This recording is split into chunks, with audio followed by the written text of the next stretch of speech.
News of the Lane Hutson extension came through this morning, and honestly, as I've had time to think about it, it's probably already one of the best value contracts in the entire NHL. His cap hit coming in at $8.85 million for 8 years is just completely insane, and in my opinion, it makes me question what the hell his agent was thinking.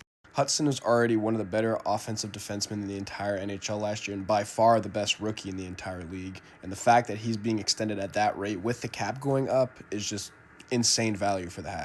Kent Hughes and Montreal's management have done a really great job of just really putting together their core and extending them long term to really reasonable cap hits. And yes, when they were signed at the time, Cole Caulfield hadn't hit 40 goals yet. Juraj Slavkovsky was not the player that he's starting to blossom into right now yet.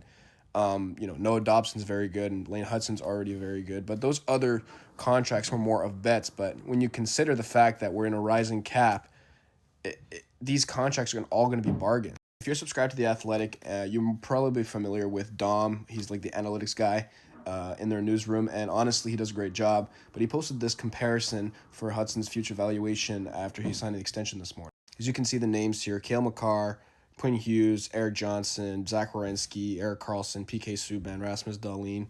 He's projected to have a similar career path to all those offensive-minded defensemen, which is a good sign for Hudson. Key thing about this model is that all the comparable superstars found a higher level after their age 22 season, so it expects Hudson to do the same, which means, and you could see this just by looking at the product on the ice, but Hudson's going to get even better, which makes this deal even more insane. When you consider the fact that Hudson's going to continue getting better, Slavkovsky, in my opinion, has another level to hit, and all these guys are locked up long term in a rising cap.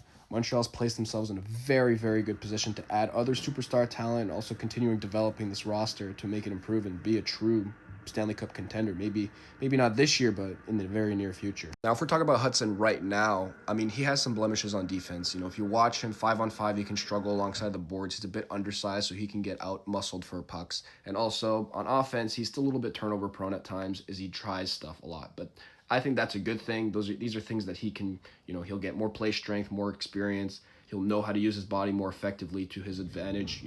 He's not really a guy that's going to win with physicality. He's going to be a guy that wins, by deceptiveness, moving his body quicker than other guys. So I think with time he'll improve, and the fact that his floor is 65 points as a rookie, that's scary. And the fact that you have him locked up for under $9 million for the next basically decade is insane value.